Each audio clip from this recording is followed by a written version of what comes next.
Anything interesting happened with Kanye this weekend? I don't know. He was at Art Basel selling GIMP outfits, the breathable Alex Jones collection, out of the trunk of his car during Art Basel. Chris Paul with an all-time stray. It is. It is. For those of you who do not know, Stugotz, do you know any of what we're talking about when he says Chris Paul with an all-time stray? Nope. Well, we'll get to that later in the show. Let's talk about the Dolphins. All right. Chris Cody sadly shaking his head over there, and No. Just, I'm fine. You should Perspective. I'm keeping it. Yeah. And you should keep it. That's not us. You should keep your perspective. That's not who we are that game. We played a good team. That's It's also not us. not who the Niners are. well, you shouldn't they're be great using defensively. You shouldn't be using we. I don't know. It is. Why not? It is who you are. The Niners are Brock Purdy. That defense is damn good. Yeah, the defense is damn good, and it's very difficult to match up against. It when you was, have okay, injuries it's been on the overrated O-line. how good the 49ers defense was in that game, though. Tua just missed throws. It was not he was under a barrage of pressure. It was not Nick Bosa ruined his life. It was not the backup offensive tackles were, allowing Tua to get crushed. It was Tua missed throws. The offense functioned, and he just missed throws, which, by the way, is okay. Because he's proven this year that he's a very good quarterback and can lead this offense to success. He just had a bad game. It's okay. One slightly alarming thing that Dan Orlovsky said as I was driving in this morning is that Tua has been so far this season the best in the NFL with his eyes. That he says hike, he looks one way just to get the defense to move one way, opens up space somewhere else. And the Niners yesterday kind of game planned that and said, we know that you're going to look somewhere first. We're staying here. And like Fred Warner a few times played him and was basically like, I know you're just looking over there. So that's like an adjustment that the Niners made that I think Tua now needs to adjust back. Maybe that's Shanahan knowing something because he knows the offense, knows what the quarterback wants to do. I heard that same analysis where Orlovsky was saying they didn't listen to his eyes. Yeah. He's great with his eyes, but the Niners weren't listening to his eyes. Were you going to steal that and I stole it first? Yeah, I was so jealous, man. Not watching his eyes, listening to his eyes. Yeah, they were not listening to. The eyes were telling them something, and the Niners weren't listening to them. His lying eyes. Yes. They did not fall for his lying eyes. As Whittingham talks about perspective, and as Homer Cody doesn't fall far from the tree. What are you doing today, Dan? You ripping Tua? You No, think he stinks? no. Like I'm just a person tell trying you, to. I like what Whittingham did. I do. I like No, that. I'll go a step further and I'll tell you what I'm doing today. Because there's only one play in that entire game that I want to talk about. The rest of it to me is just nonsense, noisy, one game samples. Anything can happen in that sport. Guys have bad games. There are interceptions thrown. One play and only one that matters to me. They were down 23-17. They had the ball in their own 19-yard line. It's 4th and 1. On 3rd and 1, they went long because they knew they were going for it on 4th and 1. Because this coach believes he can get a yard on whomever, even if his offensive line is broken and even if their defensive line is great. He got the yard. That guy is believing in this quarterback, and I will trust that for years, even if they lose the rest of their games to finish 8 and 9. Even if they lose against the Chargers and lose against the Bills, as I expect them to lose against the Bills, because I think the Bills are better and they've suffered, they're on the first step of the journey toward where the Bills had been after 17 years of bad, got them to fix their fortunes the way the Lions have now some and the Cowboys have now some. Yeah. And the Dolphins did it in 1 year, 2 years. They sort of turned around what had been some pretty consistent mediocrity that wasn't quite Bills bad of 17 years, no playoffs, but was relevant every year. You've got a quarterback and you've got a coach who trusts him, and you've got the next years of that, and that can lose at San Francisco because they can beat anyone when they're healthy. They can do that to any team in the league. But that drive ended with Gesicki in 4th and 2, bobbling the ball, replay overturned. Dolphins score there. And are we talking about 24-23 because the Niners didn't have a quarterback who could drive them down the field? I mean, if Gesicki makes that catch, maybe the Niners have enough time to come down and score. But, yeah, if Gesicki makes that catch, I feel like the Dolphins probably win that game. So, Regardless, though, my larger point is that happens in this league all the time. That's a good football team with a good quarterback and a good coach. And I've never seen a Dolphin coach in my lifetime so not fearful with his one chance that he goes for it like no coach in the league would in that spot. 4th and 1 at his own 19. And the play before that, they threw deep because they knew they were going to go for it. Because the coach believed, and they threw for it on 4th and short. They didn't run for it with a tattered offensive line. This coach and this quarterback, they're going to be good together if Tua stays healthy. And I don't know if he can because now Garoppolo's out for the season. Lamar Jackson's on the injury list. Walker's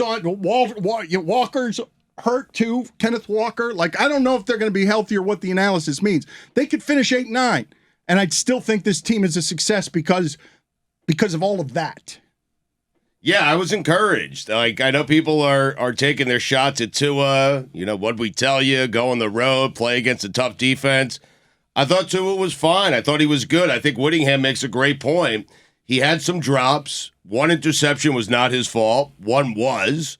It was a really bad throw. The first one, the receiver fell in front of the ball. He's also throwing into triple coverage in a soft zone. So. Yeah, but he does that quite a bit, though. Right. He trusts his arm and accuracy that way. He often throws into windows where I'm like, don't throw in there. That's double coverage. Yeah. I mean, they shut down Waddle. Their defense played very well. Christian Wilkins is just a beast. He really is. He is so good. I felt bad for Jawan Jennings that got hit from behind by Wilk. He was chased down from behind 10 by yards. Christian Wilkins, Yes. On and the he sideline. lands on top Terrifying. of him. Like, that should not be allowed. Football shouldn't allow for that size of man to hit that size of man. Did we all have that reaction on that play? Where there's a football player running down the field on a sideline, and we're all scared for him on behalf of Christian Wilkins is bringing up the rear, and that's going to really hurt a lot when it lands on you at that rate of speed. He's just so fast. He's so good. He's so fast for a defensive tackle. It's crazy. I do want to get back to your point, though, about Mike McDaniel going for it on that 4th and 1, because for whatever reason, I don't know what it was, if it was just because Brandon Staley has moved the Overton window on what is acceptable to go for, but it feels like Brandon Staley got way more shit than Mike McDaniel or any other coach does this year for doing crazy things on 4th down, because that was wild. Whitty, you're down 6. Whitty, You're down 6, you have all your timeouts against Brock Purdy. Whitty, this is what I loved about the decision, and I would have loved it even if he had failed. This dude with his first chance is saying, bring me all that criticism. I'm not afraid. Like, I don't care. Bring me all the Staley. I believe in this quarterback. I believe in this team. I believe we can get a yard on 2 downs if we're inside our own 20. He knows exactly what happens if he doesn't get it. He knows he's questioning. You're right. It's a rookie coach doing it without any thought. Doesn't care nobody about does the that, and it consequences. might even be dumb. Right. And also bleep off, he's not afraid. The problem with Staley is he did it a bunch of times and they didn't make it. I mean, right. So, I think the only difference between Staley and McDaniel is that McDaniel's offense gets the 4th down most of the time. And in that spot, they got it. Even though Tua made the 3rd best decision there, he could have run it, thrown it to Alec Ingold for a yard, or thrown it downfield to Tyreek. But that's the mentality you're Tyreek's a talking good about. option, though, man. Tua's imbued with, He had I'm going 3 for it. options to get the first down from a fearless coach on 3rd and 1 who threw deep. Like, please play like that. Woody, I don't want that guy running the ball. I know he could have ran for it. He probably would have gotten it Just get easily. 2 yards and slide, man. I don't want that guy getting tackled anymore. I'm worried about his head. I am. Like, I'd rather him make the throw to Tariq. It was He had a fine. hit earlier, too, where it looked like his knees gave out, which scared me quite a bit. Yeah. Well, tell me what happened here with Bart Scott and Tuanon, where there were petitions going around about trying to cancel Bart Scott because he's saying that Tua's 1 hit away from playing baseball like Pat White, which is not funny or clever, or it stinks. But you can say that about anybody playing football, and now Tuanon wants to cancel Bart Scott for being just maximum dopey Bart Scott. Just for being Bart. That's what he said. But I thought he said something worse, like Tua might be paralyzed. He just said he might be out of football with his next hit, and I think we all kind of are afraid of that. Are we not? Yeah, more so with him, though, just because of the very public nature of some of his concussions and some of his injuries dating back to college. So the injury narrative around Tua is a fair one. Cancel culture has gone too far if we're canceling celebrities as not famous as Bart Scott. I'm sorry. This is just true. Like, we can't cancel Bart Scott. I also think the worst was said when the doctor you had on said that Tua should charge the Dolphins with murder. If he had died, not. I think Tuanon would be aligned with that, though, because it was very defensive of Tua. That's where I'm not sure so much. The doctor you had on is how Stugotz stands by my side. We had on. I'm sorry. Yeah, I had on. The doctor I had on who, yes, wanted to charge the Dolphins with murder if he had died, and we all would have if he had died. It's really refreshing to hear a moral victory Monday in a game in which you led on the road very early on. That was a really impressive touchdown. First play of the game. You fought back. To start Did the not game. know Sherfield was that fast. Really appreciating the moral victory. I mean, you lost to a third-string quarterback that was Mr. Irrelevant, and you're out here really happy with how today went because someone went for it on 4th and 1. So congratulations to you. It seems like a pretty big loss that you caught, though, when it comes to the playoff chase. Massive. Yeah, and I think when you're talking about Brock Purdy, like, again, Tua had a bad game, which is a relevant fact. I don't think him having a bad game means he's a bad quarterback. Like, we can sort of unwind the every single performance of Tua is narrative-based. It's just he had a bad game. He really hurt the Miami Dolphins. But also, when Brock Purdy comes into the game and you cannot defensively figure out a way to make his life difficult, other than throwing a zero blitz at him, which Kyle Shanahan can figure out in 5 plays, was kind of a pretty dumb defensive plan. And the idea that they were sort of able to move the ball fairly simply was really tedious, especially when Debo was not 100% and Christian McCaffrey came into the game nursing an injury and yet was awesome in the game when he's really the only player you had to stop. That was an interesting tactic of, we're just going to engage 8 this guy. And it's like, even I was sitting on my couch saying they should probably do a screen right now. But let me ask you guys this question, though, because perhaps Mike is right on this. If you want to turn every Monday into a hyperventilation, yes, it's big in the standings because all these teams are kind of 7-4 or 4-7, and Garoppolo's now out for the season. And yes, you do get hope at 23-17. They're playing with their backup quarterback. My point is that I'm not looking at this season. You could talk Super Bowl all you want. Stugotz has said it. Greg Cody has said it. Tua has said, I'm not afraid of Super Bowl. That would be a fairly massive leap for this team, and it doesn't change what I'm telling you, which is in a game with stakes like those standings, they've still got a coach who believes in that quarterback, who gave you 3 options on 4th and 1 and went for it because he wasn't afraid of the standings, the stakes, or, and I will say this again, that this is his first chance at this. And he's not afraid anyway with the biggest job he's ever had. Right, but I didn't really glean much from that. I was a little surprised when it happened, considering the scenario, considering they're going up against Brock Purdy. Maybe trust the defense a little bit more, but I entered that game feeling great about the Dolphins coaching situation.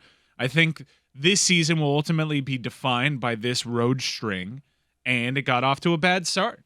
That game was there to be had. I understand the Dolphins have been injured. The San Francisco 49ers have been injured for 3 consecutive seasons, and they found a way to get a big victory. Aren't you thrilled if you go through this stretch as a Dolphin fan of these 3 games, 1 and 2? Thrilled? No. If you split the next 2, I mean, no. Now you have to. Jimmy Garoppolo left the game in the first quarter. Okay, it was Woody, 7-3. You were encouraged 5 minutes ago. What's the matter with you? No, I mean, I wasn't encouraged. I wasn't. I mean, it was cool. It was cool that like Mike McDaniel went for it on 4th and 1. I don't think. I think Tua is good, but he had a bad game yesterday, and he really hurt the Miami Dolphins. That second interception was appalling. It was a 6-point or what was it, a 3-point game at that point. Right. He's rolling out to his left. He's got to throw a 5-yard pass to Tyreek Hill. He cannot throw on the run.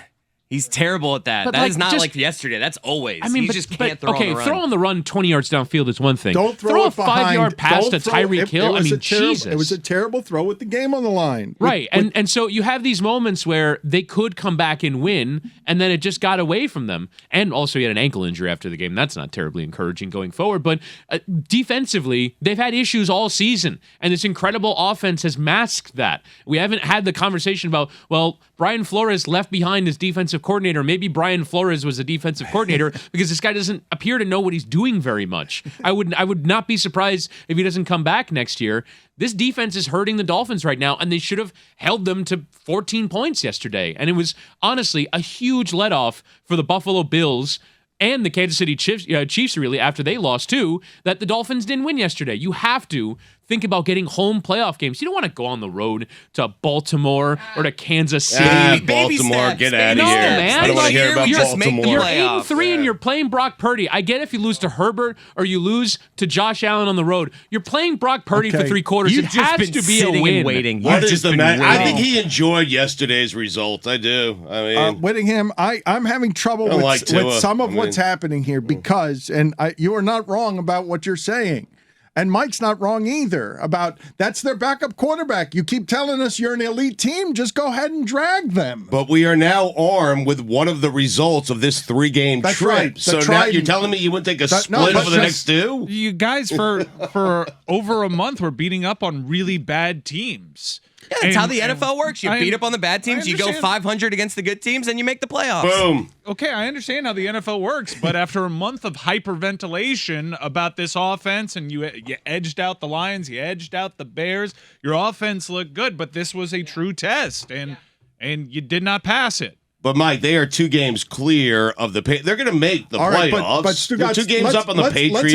entertain- What let's if they enter- lose the next 2 games? Well, if they lose to the Chargers, that's problematic. Okay. I give you that But because the let- Chargers are 6-6, so that would Let's 2 games swing. entertain what Mike is saying, though, because if the back row is preaching perspective, even as Whittingham says, and you got to beat the backup quarterback. The first 4 games of the season, we said the schedule was hard. They went 3-1 through it. We said the middle part of the schedule was 6 or 7 or 8 easy quarterbacks. They lost a couple of the games because Tua was hurt and Bridgewater had to play. Right.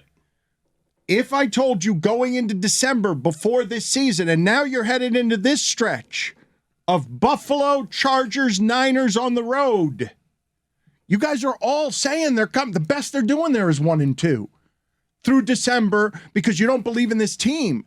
They've changed all of that. But you expect them to go in there and be competent. That's a 12-game culture change on we're suing for racism and Tom Brady and Stephen Ross doesn't know what he's doing. That's, to me, I'm looking organizationally at what wins for years and its value at quarterback with people who know how to work around him, and they'll figure out a defensive coordinator. Like they're in the first year of overhauling the whole thing. You've gotten so much through 12 games that you're now, and give me more. Beat those guys who were 6 minutes away on the Chiefs, and nobody wants to face them because everyone knows, oh my God, Deebo Samuel is going to run you into the ground, and it's McCaffrey, and they're tougher than everybody else. Everybody knows that. Like that the Niners are appreciably tougher than other teams, and that's exactly the kind of way they'd win the Super Bowl, and everybody would hate it. Just grinding you to dust and ruining the game. But you highlighted yet another thing. Potentially, this team might have to go on the road and play a team like Tennessee, who's very physical. And all the chatter about this matchup going in that everybody was excited for is Miami is built for speed, but compared to the San Francisco 49ers, they are a finesse team. What is that going to look like? And yeah, we can all sing the praises of San Francisco, super impressive. We all love the head coach, but sometimes it looks like Tennessee. And it could be a very similar game there.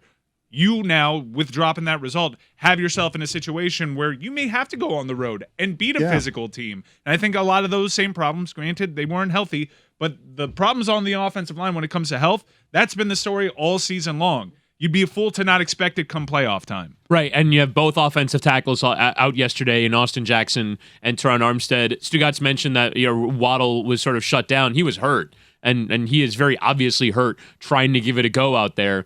But you're right, and I think I know that it's very difficult to sort of switch your expectations because they've been bad for so long, but Cincinnati, I think, has pretty quickly recalibrated their expectations. And last year, when they're in the playoffs, when Joe Burrow has a good year, it's not about, wouldn't this be fun? Once you get to a certain point, it's like, all right, we can do and this. That's fair. And the Dolphins got to that point this year. And Whittingham and the Bengals spent 30 years not trying to win in the league so they could get Jamar Chase and Joe Burrow, and finally, being the cheapest team in football, could finally hit at a couple positions. And now, yes, Jamar Chase is so great that when he comes back, it looks like that. And they challenge the Chiefs. But organizationally, they've been a disaster, a cheap one, for 3 years or 30 years where they tolerated Marvin Lewis being just okay and the red rifle running out there. He was great. They didn't actually care about winning. And finally, the league has paid off. What was Jamar Chase doing yesterday? Was he raining money in the face of a Chiefs defensive back who got paid this offseason? Is that what he was doing, what he got flagged for, making it rain because he was taunting? What happened with Sauce Gardner and Justin Jefferson yesterday, Stugotz, like in the back and forth between them? They were going at it. Dan, I you know what? I'm glad you brought up the Jets because I have to apologize to my fan base. And to the Jets. I let the defense down. I did. I did one of these things, Dan. It's called drive away and pray. Because the game was not going my way. I couldn't watch it anymore, so I drove away and I prayed. In this particular case, I was in a golf cart. I went and played a few holes of golf. And what you do when you drive away and pray, Dan, is you don't look at the score for a good half hour. You just go play a couple of holes of golf. You ignore the game. You act like it's not happening. Then you go to your phone and you check the scoreboard. And I did that. And the Jets were coming back. Not only were they coming back, they were driving in for a score that would have given the Jets the lead and likely given the Jets the game. That game was amazing. What a sacrifice you made. I drove away. Here's the problem. Check the score. I checked the score. And I couldn't resist driving home. Is that Amin? Hey, Amin. Amin, hell of a contribution from yeah. you. Clearly just waking from bed here where... But I needed it. Thank you, Amin. And so anyway, I drove back home, closer to home, and I'm texting my wife. I'm like, it's working. And Abby's like, stay away. You said you were going to drive away and pray. Stay away. Stay away. I'm not giving you any updates. I said I checked my phone. I needed to go back and watch. And when I went back and watched, bad things started happening. So that one's on me. If I had stayed away, I am convinced the Jets win that football game. I could not resist. I wanted to see Mike White announce himself. I did. I needed to see it. I wanted to see it. As soon as I got back in there, everything went to shit. So I am sorry to the Jets, sorry to the defense, sorry to Rob Saleh. That one's on me, boys. What's the story from the Bible where they're leaving and it's just don't turn around and then the wife turns around Sodom and Gomorrah. Yeah, put the pillar of salt. That's what Stugotz did. He turned around. Yeah. You looked at it. You're not supposed to look at it. So bad.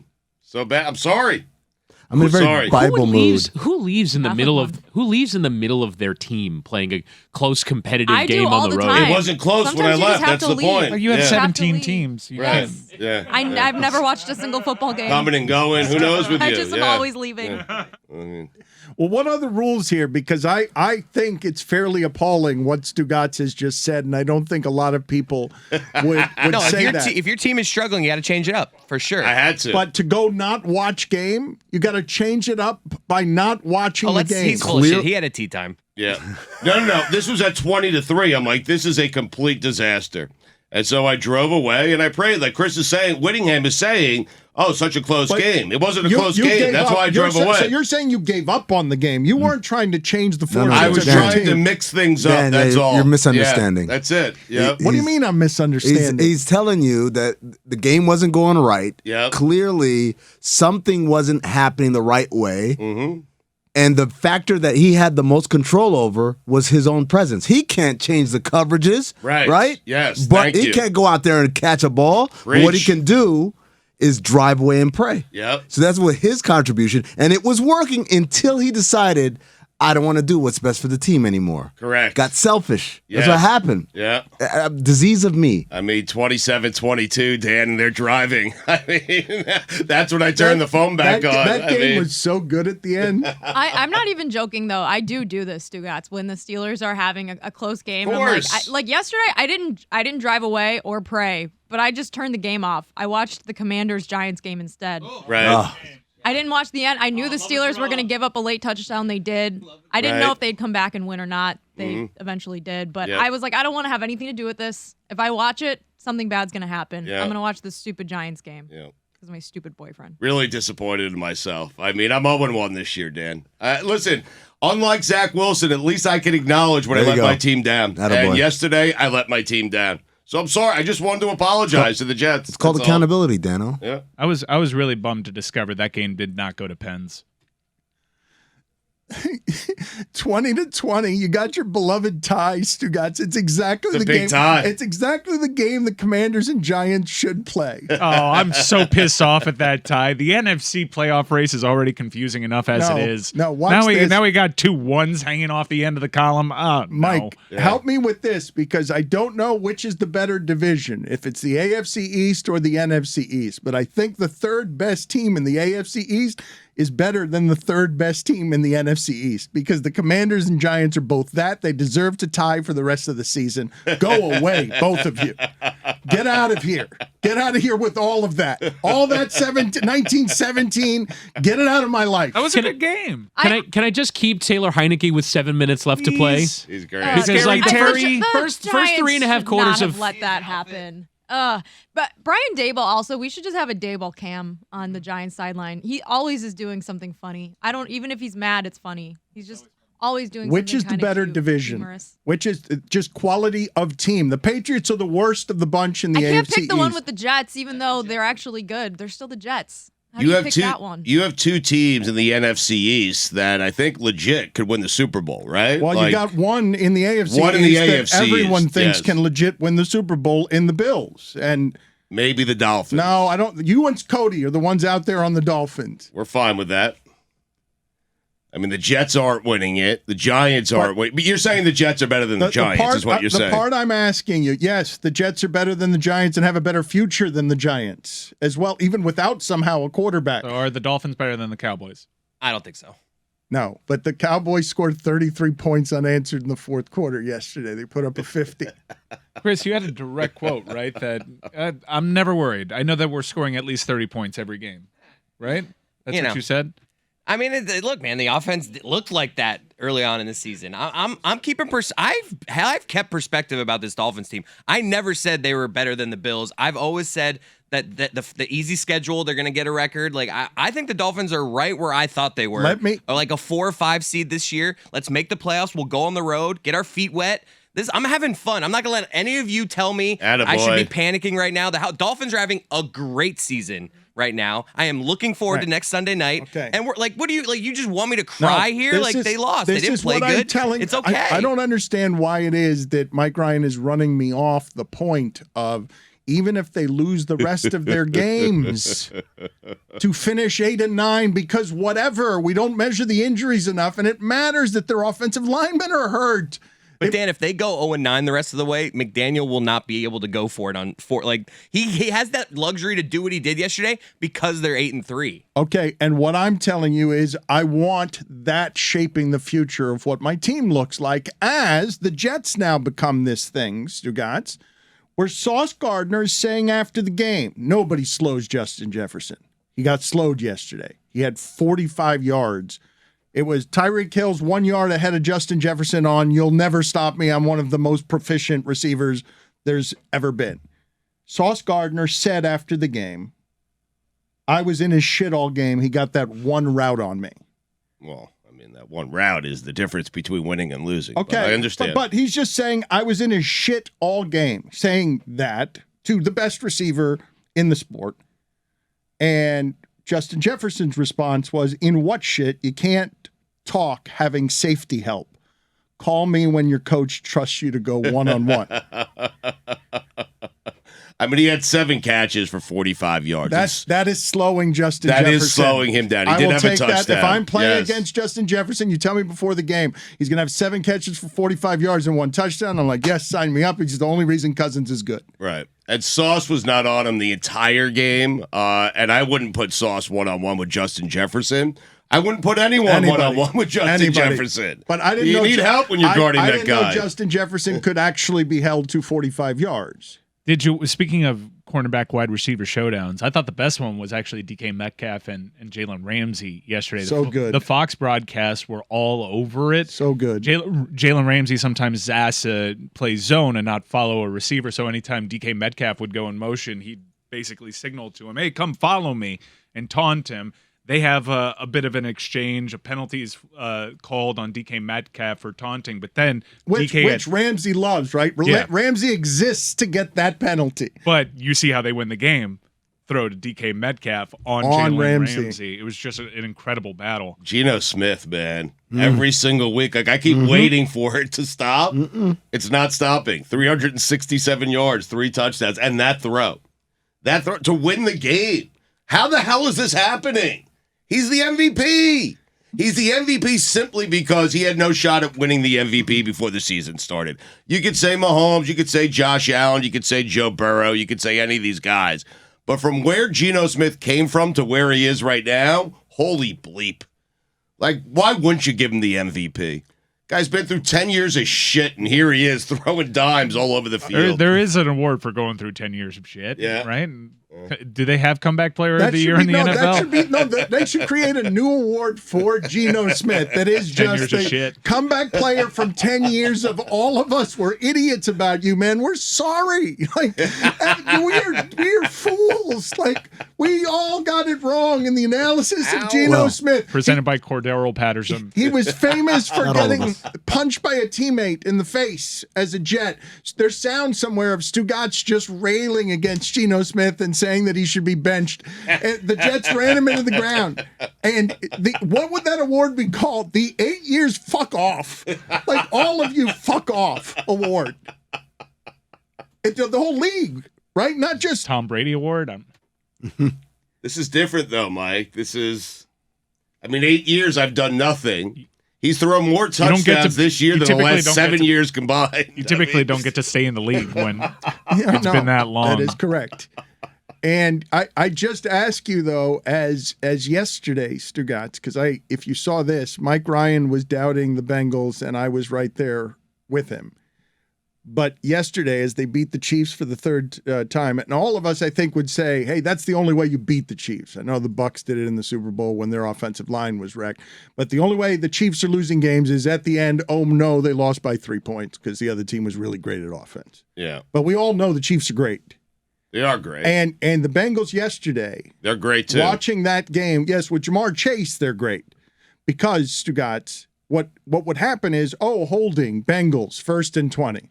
And here's 7 yards, 2nd and 13, and here's 7 yards, 3rd and 6, and here's 1st down. And it doesn't matter what you're throwing at Burrow, pressure right in his face. Those 2 wide receivers are as good as there are. They're 2 number ones. Right. I had the drop from Boyd yesterday, and he's their 3rd wide receiver. Awful drop. Worst Did drop you of the see season. that pass? That's the worst one of the season. I'm sorry. The worst of the season. Like, I don't know. Like, Joe Burrow was amazed that they were all amazed that he dropped that ball, but it happened. Evans had a bad one against Carolina. But did you see that 11-yard pass to end the game by Joe Burrow? To play keep away. Incredible throw. Dan, I'll tell you. That's how you beat the Chiefs, by the way. Yeah. It's just Travis Kelce. Just Joe Burrow. Travis Kelce fumbles, and you play keep away the entire time. Because if Patrick Mahomes was getting that ball back, he was winning that game. I'll tell you what, I think I'll take Joe Burrow, and you can choose any other quarterback, and I'll feel good about my chances. And I'm including Patrick Mahomes. Wow, you're doing that? Oh, no, Stugotz. No, Dan, there is something about that guy. I care about you. I am doing it, and I don't care. Joe Burrow will win more Super Bowls when his career is over than Patrick Mahomes. No. How about that? Put it in quotes. Do whatever you want with it. I will take that guy, okay? I would. I take him over any quarterback in the NFL. He has beaten Patrick Mahomes 3 consecutive times now. Sometimes he doesn't have an offensive line. Sometimes Chase isn't there. Yesterday, Mixon wasn't there. What does he keep doing? Beating Patrick Mahomes. Once in the AFC Championship game, 2 times in the regular season. I love Joe Burrow. I do. I wish I had Joe Burrow just once. Once in my lifetime, a quarterback like Joe Burrow. The Bengals navigated the Jamar Chase injury quite well. They went 3-1, and now they enter a difficult month. They host Deshaun Watson and the Cleveland Browns next. Joe Burrow famously has never beaten the Cleveland Browns in his career. Watson was booed yesterday. It was terrible. He was awful. And awful because I would assume we underestimated this one, even though, Jesus Christ, like, going that long without playing sports, it would just be hard to physically come back and keep up with the speed of things, I would imagine. Plus that Texans D. I don't think it was that so much. It looked like he was way off. A lack of competence. Like, just with the quarterbacking has gotten so good over the last 3 or 4 years that when a guy is hugely inaccurate, you're like, whoa, that was weird. Correct? Didn't look great in preseason. He when, looked when slow. He appeared. Well, Dan, were you surprised? Because you're always talking about when you drop a guy in who hasn't played for a long time, it's going to take a minute, right? He looked very inaccurate. But he was booed. He was. And in Houston, who really, outside of, I mean, it's not to be overlooked what he did, but for that franchise, if there was one place where he wouldn't get booed, it might be Houston. He's going on a tour now of hostility wherever he arrives, correct? Yes. He deserves it. I'm surprised more players haven't spoken out on that. Like, I'm glad that he's going to, like, that's the very least he can get is just booed everywhere. Discomfort. Yeah, I mean, that's like, at the very least, that's what he deserves. Shit. You're saying even at home, he's headed towards booze. I'm just I don't Cheers? know. No, I don't think at home because in Cleveland they're sort of proudly rabid in the way America's divided now, where you just take the other side on whatever. Everybody who left already jumped off the ship. Anybody that's still there is going to cheer him. But what I'm saying is that could be a sports epicenter for some of the conflicts in the countries in the country where people are elbowing each other for space, and it's black people fighting and Jews and I think they're just rooting for laundry in this case. And women. You don't think it's take the other side and divided America? No, I think that no, I don't. I think that it's a lot what's happening when the big three Heat were down here, the whole national media, or what happens with the Patriots when ESPN, they feel gangs up on them. It's just, all right, bleep you. Just sports? Yeah, it's just sports. Yeah, I don't think it's a microcosm of what's going on in America. I do think I think there's an element of asshole politics like that. Like there are people who sort of are attracted to just poking their thumb in the eye of people who want to change the society and want to move our values in a different way, and there are people who just are rebelling against that and get behind things like Deshaun Watson or Kyrie Irving or things like that until it's no longer palatable. I think you're conflating politics with the strongest force on this planet, which is a white male refusing to admit he's wrong. Now, if somebody is a new Browns fan, if somebody became a Browns fan because of this, then it's probably what Woody's talking about. Like, if you were a Browns fan, they got a new fan, right? Like if you're like, oh, now I'm rooting for the Browns. If you're that's newly what a Cleveland Browns fan, I reserve the right to judge you. But that's what, like, Woody, you don't think there's Dan? I was out on the Browns this whole time, but now, to Woody's point, the people out there that are just so against Deshaun. this entire movement, I bet you there are maniacs out there that are like, oh yeah, the Browns are my team now. All right, great. And just but Chris is right. Okay, I mean, you can dismiss it, but no, what what we're I'm talking saying about is it's just sports reflecting society, where you'll find the percentages of branches of people who will defend anything, like no matter how, like universally by consensus repugnant. I'm sorry. The people who are showing up to the stadium are not like the people on Twitter. Like, hey, it's messed up what they did to him. Those people aren't shelling out money to go to games. Did you see that there's been like That's not true, they've like I mean. and their tailgates there's They're people like a kid there, I've seen some horrific I'm telling Browns fans doing stuff where I they're forget Browns the exact fans. they had That's what it is. They're Browns fans. Dude, you don't think you're going to put this on Browns fans? I'm Any fan saying base that there would someone be people who lives in like Las Vegas is not flying to Cleveland. Oh my God, I gotta support this guy because they did him dirty. But I mean, they're tweeting and they're I know, and but they're there's a significant difference between like what Mike said, which is I'm still going to root for this laundry because I always have, versus actively defending and showing up to tailgates and demonstrating shows of support or downplaying what happened here. I think there are places, like Dan said, where people double down on their laundry, double and triple down. Places that. I think they double down on being assholes. But of course, but again, but part of being an asshole, part of that equation is, I'm from here and everybody hates us and I'm not going to let that. That's all they care about. That's all they care about. If sports are identity politics, then these are regional politics. Like it is. They become your team because whatever. It's us against them. Everyone thinks we're assholes. They don't understand us. They get so upset when I say, I hate going to Cleveland. Right during the finals, I'd say, "Oh my God, we got to go to Cleveland again." They would get so upset, and I'm like, "Why are you? What's so great about Arizona?" Like, I don't give a shit if you like it or not. I live here. I like it. You don't like it. It's cool. But for them, any criticism of the city or of the team is tantamount to a criticism of them. If it's so bad, then what's wrong with me? right? A lot of their identity is tied up. It's all wrapped into that. And so, yes, obviously it takes a specific kind of asshole to lean that far into not only Deshaun Watson, got railroaded, but also give me a massage, bitch, or whatever, like the stupid ass shirts. They had those shirts. Right? Like, obviously that's a specific kind of asshole. But the ones who are going and materially supporting, the number one thing on their list is they're Browns fans. If this dude played for the Raiders, none of those people give a shit. Now, the people in Las Vegas or Oakland who love the Raiders have that segment of their population who are assholes who would be the ones leaning in. But this isn't like a movement across the country of Deshaun Watson's great. It's some asshole Browns fans. The whole thing with Deshaun Watson was kind of bizarre. I'm sure the Browns kind of enjoyed kind of the quiet lack of news surrounding this game. Mm-hmm. It was barely hyped. There wasn't a lot of discussion. Granted, there's a lot of things going on in sports, but it flew under the radar. No, but that phrase is important. Granted, there's a lot of things going on in sports. Like, you realize where this gets buried. Oh, Browns aren't good enough to be that kind of relevant. We're going to make it about the games again, not the crimes. And it's easy enough for the broadcasters to help there because they're willing to skip back. Did anyone talk during the Cowboys game about the Jerry Jones photographs? Like, is there? I don't know. I didn't watch it. Didn't watch it. I'm not watching the Colts on prime time. I'm sorry. It's a good game going into the fourth, but it was. I saw the final score. It didn't seem like it was. No, the Cowboys scored 33 points in the fourth 10 quarter. minutes, right? Yeah. I'm sorry, man. I'm still recovering from all these early start times. It did make me think, though, that, Cooper Rush, Jeff Saturday, this sport is so unreasonable that 3 or 4 games in, we'll make all sorts of assessments that are stupid.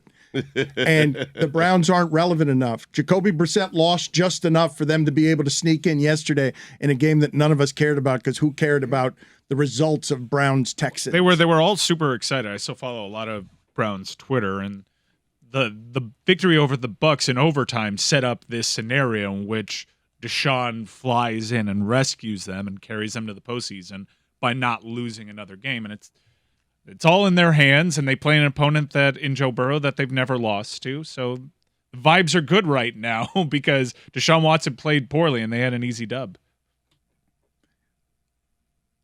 It's hard to believe, Stugotz, that this dumb sport where guys can't stay healthy, like the Rams, they're just from one season to the next, you're like, who's that playing quarterback for them? That guy's not big enough physically. He's running around like a Mac quarterback. Like, who is that back there? He doesn't have any arm strength. I've learned a lesson this year.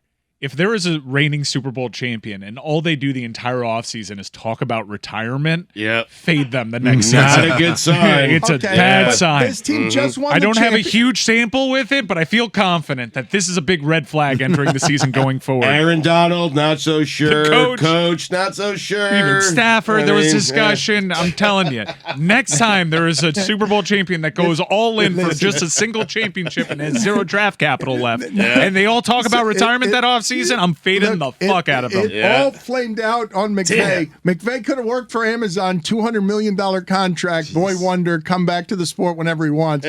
All of us saw bleep them picks. Okay, now what? Oh my God, Goff looks good in Detroit. Stafford is physically broken. And I'm stuck with John Wolford. Wolford to Skowronek. It's Wolford to Skowronek. He had Cup and Sorry, Beckham. it's Skowronek. It's Skowronek. I'm sorry. And it was a game late. It's a fun. Rhymes with colonic. Yeah.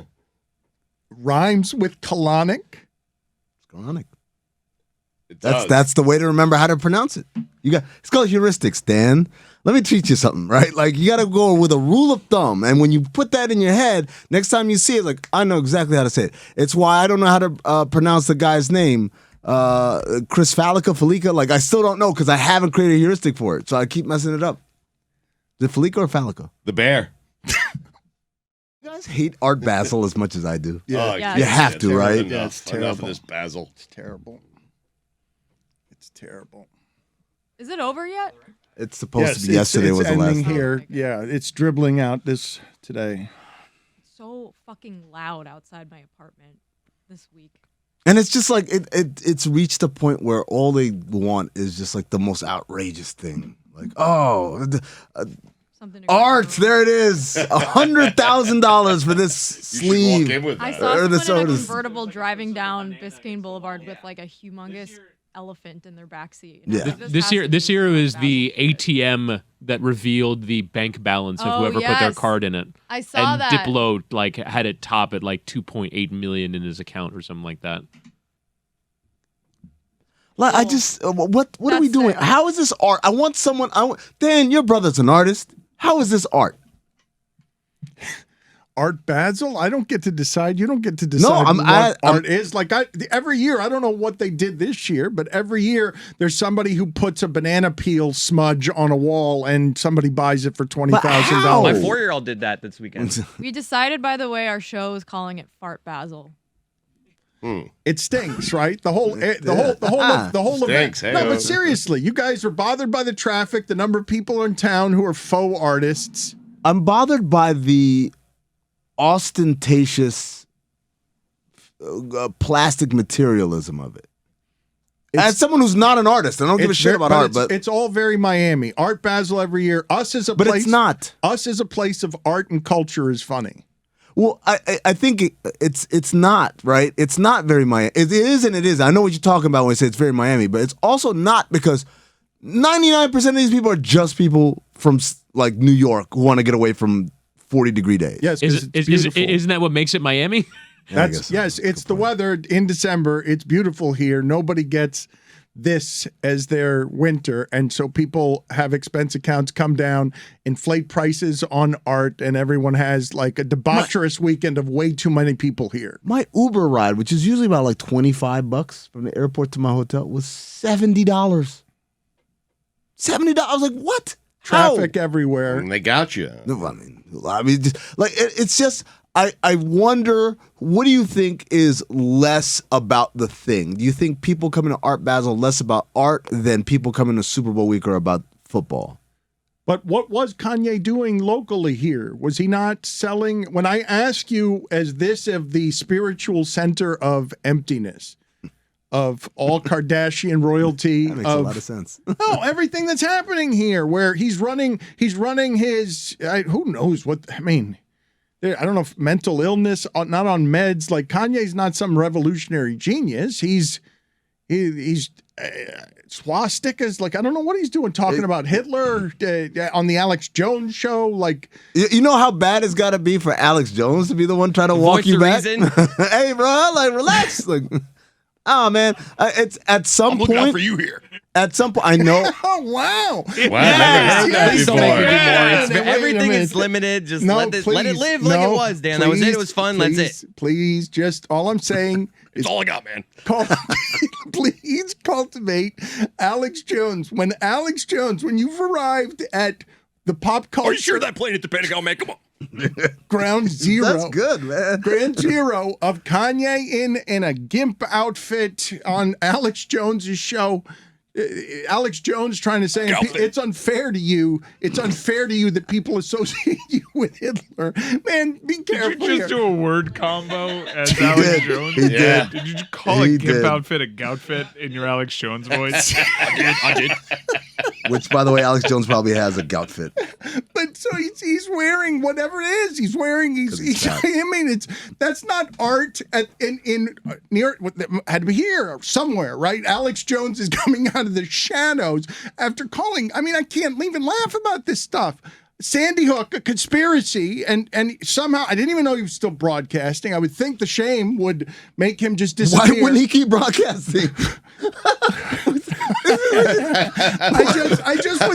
would just think that the whole thing, you know, the losing the trillions of dollars, and I just would think that someone would behave with a degree of shame and decency. Shame ain't gonna pay these Dan, are bills. you the most naive person on the planet Earth?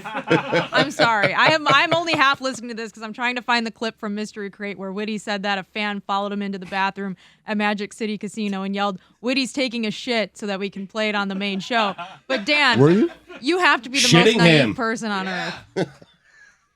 Shitty. I'm just saying. Thank you, Stugotz. You're welcome. I'm just saying that it's It's a gift. It's that Alex Jones would be talking to Kanye West, and that Kanye West would be so off the deep end that he's wearing whatever it is that he's wearing. As Mike Ryan says, CP3 catches just a stray for all time, where out of nowhere Saturday, everyone's talking about after Hitler comments, like after Alex Jones tried to reel him in on it's so unfair how people say you're pro Hitler. He's like, no, Hitler was great.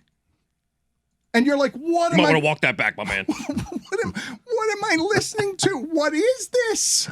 What is this? What it is me, like, it's the complete end of giving a shit about this person. It's over. Like, what? Can we just never, ever again? If you mention him, it's a fine. Again, a fine system. There should be a that. fine system. My mute Twitter filter needs to get stronger because this person somehow exists in my life. It's over. Who gives a flying fuck about anything this person has to say? It's over. I heard him say the F word before. Which one, Alex Jones or Kanye? Both. Okay, good. Who gives a shit? They're irrelevant people. But that can't be so if they're feeding off each other at the end of times. Dan, Alex Jones' show is the only place where Kanye can get an interview right now. And honestly, I don't even know if Alex Jones would have him back again. Even his producer can be like, I would. dude, should we have him on again? I mean, that shit was crazy. Was Kanye, he can't do anything ever Kanye again. in the center of Art Basel? It means getting $70 Ubers because he's selling stuff out of his car, because he's torched his brand at Adidas, because he's being run out of the Skechers lobby as he's trying to sell his stuff. Is that so that's $5 for Dan. I'm charting these. Oh, there we go. Attaboy. Yeah. Mm-hmm. Let's talk about Chris Paul. Those memes were incredible. Like I feel bad for him to have to deal with that, but also what a 24 hours of hilarity. It was a funny time on And the best ones were, the funniest thing to me was the best ones had nothing to do with Chris Paul and everything to do with LeBron. Those were the best ones by far. Whether it was LeBron, I told him don't go to that party. I told him not to go to the party. Right, or the one where he's sitting with Savannah and he says, "No, I mean, actually, it's really Melo's friend. Really Melo's friend. Not really." How have we arrived where LeBron is now? That story ends up with LeBron as being the know-it-all now, who's so old that he could have told you that it's one of the funniest things going right now, or whatever trends go toward making fun of LeBron for being all-knowing soothsayer of, I could have told you all of that was going to happen. This is his crying Jordan moment, right? Michael Jordan, the greatest to ever do it, had a moment of momentary weakness, and we took that and made fun of him and made fun of people with it for years. And now, still do. And now this is LeBron's finally got his. He's had other memeable moments, but this is the one that I think is going to stick throughout the test of time. Like, things are going to happen 3 years from now, right? Or 2 years from now, the next presidential election, and it's going to be LeBron sitting there and say, well, I kind of knew that so-and-so was going to be the president. I told him, I said, yo, you should probably run. Right, like that's going to be his thing. I've famously said that any pub is good pub. Yes. This was not good for Chris Paul. I'm gonna go out and say it. Not good pub. I just saw him trending, clicked on it. Not good. I don't know. I don't think it's bad for him. What do you mean? How is it good? Explain. I mean, look, let me put it this way. First of all, no one believes it, right? Like, this is the first time ever someone's been accused of infidelity in professional sports, and we're all like, don't believe it. Right? And it's not because Chris Paul, we all think he's this amazing person. Like, it might be, I don't know. It's because the person levying the accusation is a complete lunatic. A loon. Right? A loon, exactly. So, let me put it this way. Chris, you're happily married. If you were going to be accused of infidelity by anybody in the world, wouldn't you want it to be that lunatic? That's a great point. Honey, he's crazy. Like, oh my Excellent God. point. Imagine if it was someone like Even even the source. I mean, come on. imagine someone Him or Alex Jones, honestly. It's an easy one to get out of. You're Yeah, right. I'm saying like think about someone with 1% more. You can't listen to him. He's great. Well, you're actually right about that. I'm not even certain you need to have that discussion with your significant other. She It's knows. Just, She's like, she come knows. on, man. Do you think somewhere in like Mesa, Arizona, Dalio is like just fist pumping because that's really who Kanye intended this all to be about? No one's talking enough about Dalio. The picture above Chris Paul. What was that picture taken from, by the way? Right. The part that I want to hyperanalyze the most is what is this weird yearbook Kanye took a photo? You couldn't Google Chris Paul. he went to a yearbook, which makes me think there's an outside chance it's Dalio. And that Chris Paul, He never by specified. happenstance, He never by being specified. Can we find Dalio? Can someone help us find Dalio to see if his life has been altered by this? Because we all assumed That's one of the toughest breaks ever for Chris Paul. He was just pictured next to Dalio.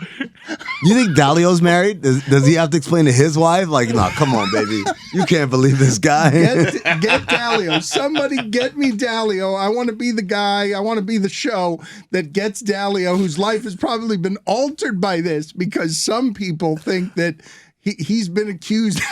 His family life has been thrown into great upheaval because at the center of Kanye and Alex Jones' absurdity, Chris Paul was accused of There wasn't even enough wrecking detail. The Kardashian marriage. Well, we have no idea. Having an affair with a Kardashian. He just tweeted, I caught him with Kim once. We don't even know if Kanye was with Kim. We don't know when this happened. It was just on the way out, he decided to throw a grenade. But before being banned by Twitter. Right. And he also posted a photo of Elon Musk That's on what, the boat. I'm just going to say it. That's why he got banned. It had nothing to do with anything he said and had everything to do with, man, you put up a picture of me looking dumpy. Absolutely, 100%. No. 100%. No, this is all high school. Of course it's high school. It was like, comedy is back. And then someone put their name as Elon Musk and tweeted some funny stuff. And he's like, you're banned, right? Like, it's exactly, it's the guy who thinks now that I have money and power, I'm going to be the leader of the bullies, not understanding fundamentally how the internet works, which is anybody can get bullied. We just got done talking about Michael Jordan, the greatest to ever do anything ever, is the symbol for like crying. I mean, if that guy can get bullied, everybody's fair game. And that's Elon Musk doesn't understand. You spend all that money and you buy this thing and it's still going to turn on you. It has no allegiances. You think Chris Paul comes downstairs like whistling, hoping his wife wasn't on social media? Just like, how's it going, honey? Good morning. How do you play that? Oh, man. Or do you just like have to just be like, all right, there was some shit? I think you tackle it head on. I don't know if you've been because, on Twitter this morning. There's some shit going around. Listen, Kanye's at it again. So, somehow it's me. It's centered He said a around bunch me. of names. I was one Don't of pay them. any attention to it. It's just Kanye. If you don't, you get this conversation probably about an hour later. Silence and then I just think it's funny that, and then fill in the rest. So you have to be forward. You have to attack this head on. Yep. You can't, because here's the thing. Even if You guys she are hasn't so seen brave in the hypotheticals. what. You guys As are far you guys are professional It's not actors hypotheticals, now. Dan. You guys are now professional actors. You're at the center of scandal where someone you love is being hit from every angle. Oh, you're the person Twitter's dragging today. Your marriage, your family. Yeah, but you have, the ultimate consider the source. You do. Yeah. If you're Chris Paul, you just attack it head on. That's This what is you do. easy. But you're saying boldly, confidently lie. You're saying Of course. Lie. You're saying do Well. it easily and well. You're saying Wait, lie how? Right. Well, where's the lie? You going and you're saying, hey, baby, what you saying? Oh, you say he did it? Oh, Dan, did you just accuse him of doing it? No, not me. I'm like, how'd you sleep, honey? Good. Breakfast? What are you in the mood for? Chris, I'm telling you, You're you are avoiding it? You're aggressive. digging. No, you're and then when digging she yourself brings a it up, hole. I'll be like, what? I wasn't on Twitter today. What? He said what? Oh, honey, please, Wait, don't pay attention to that. You'd be aggressively making breakfast, is what you're saying. Like you're Over easy or scramble, honey? 2 pieces of toast? But wait, do Whistling down the staircase. Do you usually do that, or this is a one-time thing because you're trying to appear extra casual? Right? Are you trying to keep it normal? Explain yourself. What is happening? Well, I normally cook breakfast. I don't know about him. You're right. To your point, if he never cooks breakfast, this could raise a red flag. If they saw your body language, they would see a man who was just flipping eggs on a skillet. Finger guns to nobody. It's like, why are you so happy this morning? But Angie's never seen you cook before. Yeah. What did Chris do? I have really grown to admire over the years the way that Stugotz, who really is survival of the fittest in this industry, stakes out positions that are only victories for him at every turn. What happened? He is great at it. He did it with U.S. Soccer. He believed in them the most, and he ratcheted the stakes up to the U.S. needs to win it all, or I'll go right back to soccer is dead. Yeah. It's all 0-0 draws. I am the biggest proponent there is of patriotism in the United States and believing in soccer. And you were quoted, I think, in the Daily Mail as Brian Wiener. Exhorting. Yes, Brian Wiener That's my middle name. Was quoted as Brian. Badgering a U.S. soccer star into asking questions about Pulisic's penis. Brian Wiener. And Stugotz has done this with the Dolphins also. They're going to win the Super Bowl. Yeah. And if they fall short of that, he can laugh at them as a Jets fan because his Jets, and we're all surprised by this, his Jets matter in these games because their young players are very good. And Sauce Gardner's not afraid of Justin Jefferson. Their defense is very good enough to keep them in just about any game. I cost them one yesterday. I apologize to them. I take accountability, but the Jets are a playoff team right now. They are if the season ended today, the Jets would be in the playoffs, and I told you I'm not going to let anything get in the way of my feel good this year. I was not expecting this, and this has been great. But the truth of it is, we have not realized, though, have we not, that the Jets would be at the top of the division if they just played Mike White all season. Probably. And he would have thrown a couple of interceptions a game. Yeah. And it would have been fine. They would have been in that one at the end. I was surprised at the end that the Jets did not win that game at Minnesota. I was shocked. Dan, they had two opportunities to win that game. Not one, but two opportunities to win that game. And you're right. I was shocked. He threw for 370-something yards. The Jets threw 50 times, and you had confidence in your quarterback to throw to young, good, talented receivers. Yeah, when I look back at the season, I'm going to say to myself, that Patriot game really hurt, right? And that game against the Vikings, which they had a very good chance to win against 1 o'clock Kirk Cousins, I'm going to say those games really hurt. In this regard, Dan, if they win those two games, they have a great shot at winning this division. They lost those games. So if they get in, they'll go in as a wild card. But yeah, those two games hurt. They absolutely hurt. But I can't believe the Jets are good. But this is, they're good everywhere, but at the quarterback position. But this is why you are exasperating, because even where you have victories all over the place, in places where there's losing, whether it's the Jets or the United States at soccer. Yes. Here comes Stugotz right all weekend when college football collapses, and he says, see, I told you Alabama was going to get back in, and we all want Alabama in, because don't put any of these frauds, TCU or any of these people in here. Alabama would be better in a top 4 because we know they have a bunch of pros all over the place, and playing college football games doesn't matter at all. If you asked the public what they wanted, they would have told you. You had a chance there. And I have to commend the committee because they resisted the opportunity to give us Georgia, Alabama, Michigan, and Ohio State. They went with TCU. That's not my problem. Keeping TCU there is fine. But I thought this committee was supposed to think differently. We're doing this the same way we were doing it with the AP poll and the coaches poll growing up. If you have one loss, we slot you ahead of the team with 2 losses. I am sorry. Ohio State does not deserve to be in this playoff. I know it's sexy. I know it's attractive. Dan, they beat a Notre Dame team that lost to Marshall at home, okay? Seemed like a good victory then. Not a great victory armed with hindsight. They had one opportunity at home to play a great team that got blown out. And you're putting them in the playoffs? I thought the committee was supposed to get together and say, hey, you know what? No, this 2-loss team deserves to be in over this 1-loss team. But here's why. This is why Stugotz wins. And it's all a stupid game. It's all It's so dumb because Stugotz will win at the end of college football. Apocalypse is upon us. Let's buy the players. Let's have the payment from boosters somehow who aren't affiliated with the television money. And it's just, let's crowdsource how we play this semi-professional football. At the end of the season, you know who's going to be in the game? Who Stugotz thinks should be in the game. I think Alabama's good, and you can't, in your right mind, make an argument on behalf of Alabama over Tennessee, Stugotz, can you? If Tennessee's got 2 losses as well and beat Alabama. It was on the road, tough environment. Tennessee lost has by a 3. blowout loss to South Carolina. It's just but this is where we are with college football. Alabama gets to play in the game because we know they're one of the best. That's it. I Well, mean, they're Alabama. not. They're out. They're out. But Ohio State is the number 4 seed. do you think that Alabama would be favored over 3 of these 4 teams? I do actually. I made that point last week, but I mean, Nick Saban made that point. Nick Saban made that point on every network where he campaigned to have Alabama make the playoff. He called But into the Fox halftime if show. Alabama wanted to make Fox! the playoff, you got to win your games. They had 12 chances to make the playoff, and they passed 10, and they failed at 2. So they don't make it. That's how it works, unfortunately. I for know, them. but that's the way it's always worked. And I thought we were putting together a committee that would think differently. Like just I don't understand. They did. Yeah.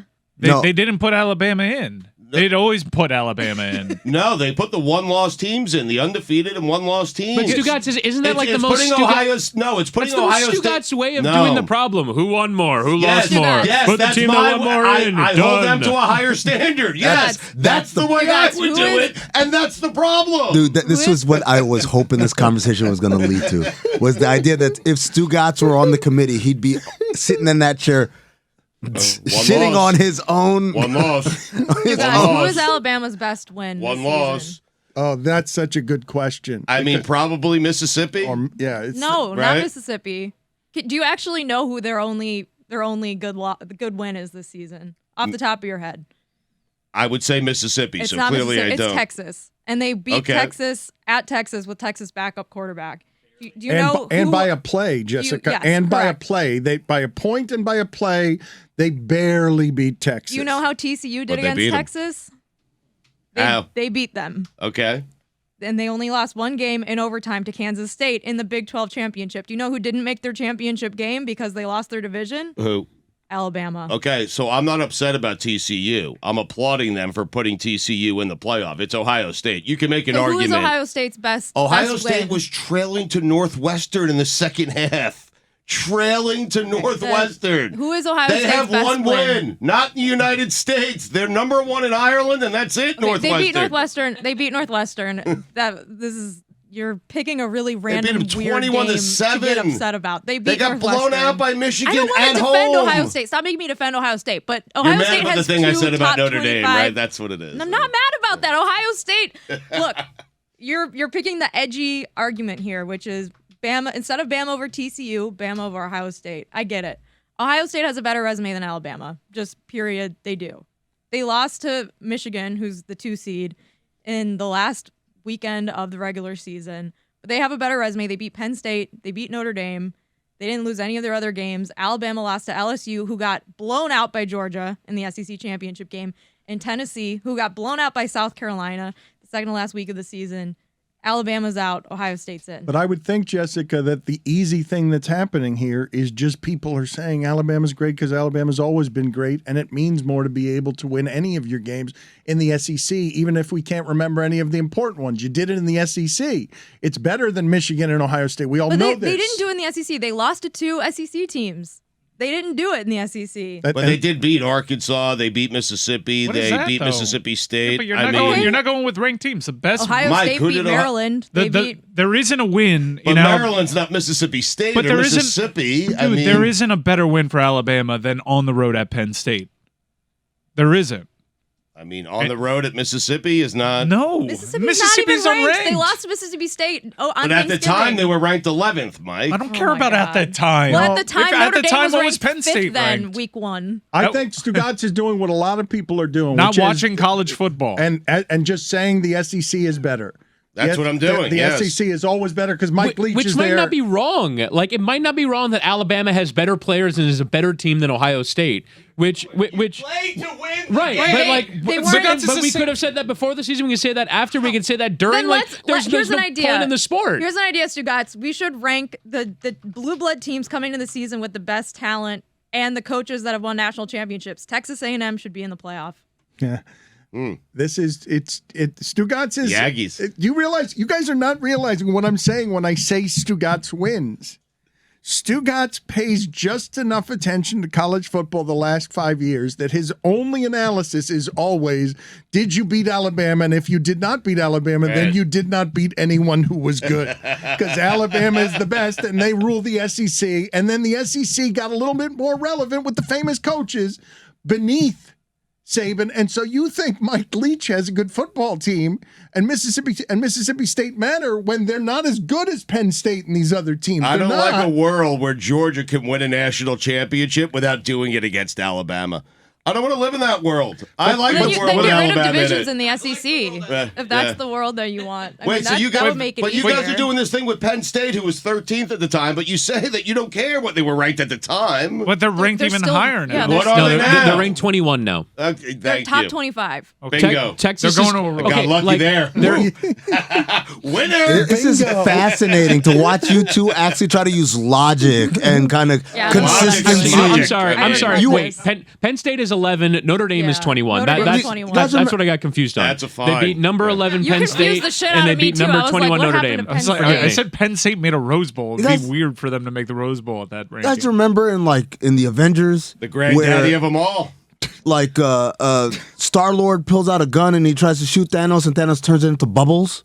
That's what you guys are doing right now. You're trying to pull out guns against Thanos and he's snapping his fingers. He's just quickly Googling everything why because he hadn't always formulated wins. this argument. My No, he's point- not winning. this He's not is- winning. no, He's caught an L. Mike, He's the same guy that argued you can't expand the college football playoff because a regular season means something, and now he wants to render the regular season meaningless because Alabama didn't do its job in the Mike, regular you're sitting- season. You and Jessica are making arguments on behalf of some antiquated system of how measurements were fair. These are made for television, semi-pro football I'm games. sorry. Yeah, if winning and what? losing is antiquated, then fine. But that's But the measurement that what I'm doing. I'm No, before we argue more about Alabama and all of this, like this was a very easy Final Four selection to make for the playoff committee. There's really not a lot to argue about this year. In past years, there hasn't really been that much to argue about either. It usually works itself out, and there's one dominant team in college football. This year it's Georgia, and then three pretty good teams, and then maybe a handful of teams that could beat the pretty good teams but didn't do enough in the regular season to make it into the playoff. And that's what we have with Alabama this year. And that's all it is. There's really not that much to argue over. But this you're being totally logical, and what you're trying to argue, and this is why Amin is saying, why do you keep doing this as he turns it to bubbles? Because he's looking at you and he's saying, do you understand that the reason that Alabama needs to be in the Final Four, and I can make an outrageous claim that they should, is simply because I want to watch them on television. Yep. That's fine. I don't necessarily know if everyone agrees with you. Most people do. I think a lot of college football fans are excited to see TCU in the playoff. I think that's going to be fun. I mean, they're a 9-point dog, but I think it's going to be fun to see a new team in the playoff that hasn't made it before. Chris just made a face like he just had sour milk. Well, Like I will admit, just the idea of, as the casual college football fan, Right. TCU doesn't do much for me, but I'm a casual college football But fan. they played great football. If you're actually a college football fan, you watch the games all season. They played in some amazing games this season They in the did. Big 12. They The had some comeback kids. crazy Yes. comebacks. And Kansas State is great. The And team that beat them they was have a really good first-round this wide season. receiver on their team. They have a quarterback that has played his guts out all season. and Max they Duggan beaten that hasn't gotten TCU, enough credit. And they beaten TCU. And they lost. And they beaten Kansas State, And I'm sorry. Stugotz, they Right. lost by half a yard. Like Right. it They was- actually scored Okay, a but touchdown in Bama lost by overtime, a but some point at some Death didn't count. Valley. I mean TCU, I think it is. They more than deserved a chance to play against Michigan in the playoff. They're gonna get it. Do you It's- realize that Stugotz is just all he's doing is saying TCU is what it's always been, which is never good enough to play against these teams, and Alabama is what it's always been, and they're not. has just lost two They're games not this this year. season. not. They're not. This was not the best Alabama team of the last decade. They had a lot of mistakes. They got in a lot of penalty This was the trouble. worst. They This were. was. Yeah, I know, they that's were. insane. It's probably one of Saban's worst teams, and they lost 2 games, which Alabama never loses 2 regular season games, so they don't get to go to the playoff. If they wanted to go to the playoff, beat LSU or Tennessee, and you're in.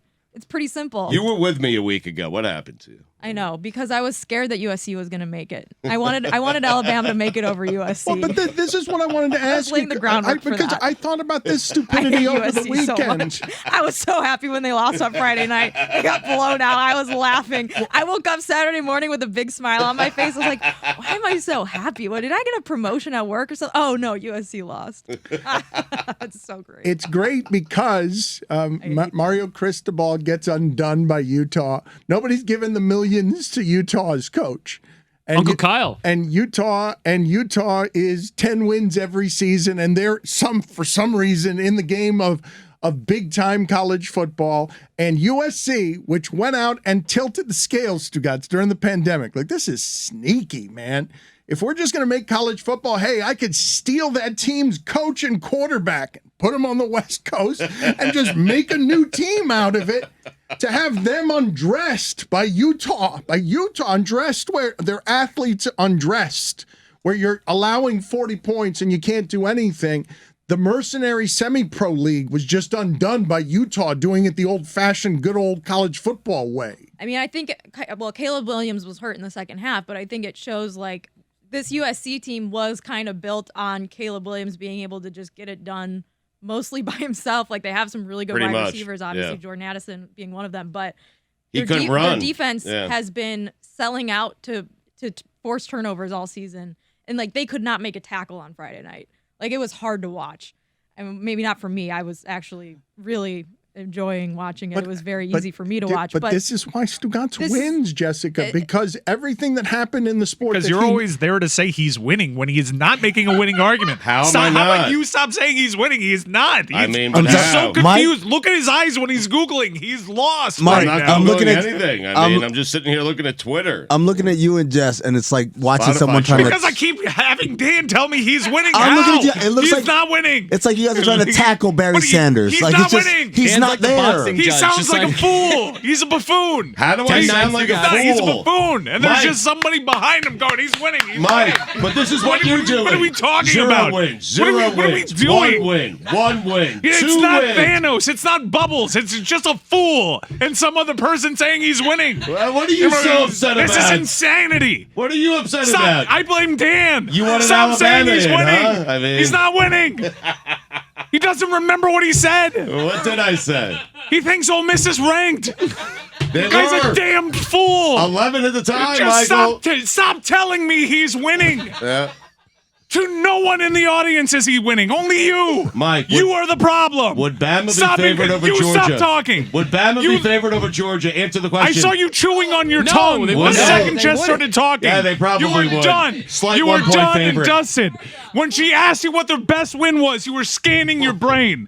You had no answers. I said Mississippi. You were guys in gave me trouble Penn the State. second Jess turned on her James mic. Franklin's the best win on your resume? That's all you're going to do. Now you're going to play the Franklin hits. Now you're going to play the Penn hits. State? Now you're going to play the hits. 13th in You're going to make country. Mississippi That's State your best a win. prestige they program. Were trailing to Northwestern in the second half. Ole Miss was No the one only has four ever in the trailed. SEC. You've watched 2 games all year. You watched Nebraska and Northwestern in Ireland, Northwestern and looked you good watched that time. Tennessee at Alabama, That was a great and you one. based your entire college football logic on those 2 games. Winner. Northwestern went 0-11 after that game. They did not win a single football game. And Ohio State was dangerously close to losing to that oh my football God! team. Shut up! There were like 50-mile-an-hour winds. He's They seen were on 3 Lake games. Michigan. I was there for the game, I know. Blustery. Chef's kiss, Stugotz. Amin, you right now are watching a master class. He is awed right now that Stugotz. This is standing ovation quality from Stugotz. Thank this you. Is just Thank you. He Thank literally you. unzipped. That's great. Thank you. Look what he's done to you. He unzipped Look how thin fired air, up you Not are. bad. It's opened it up, bad. went through the That's the space-time problem. continuum, Your came out on face the is other end. Right, your face is bright red. I'm sitting here with a smile. I mean, this is great. You know what? Stugotz, fuck you. You're right. Oh my God! No, You're right. it Put is. Alabama Oh, in. my God. Fuck you. Fuck you. You just fuck you and fuck you.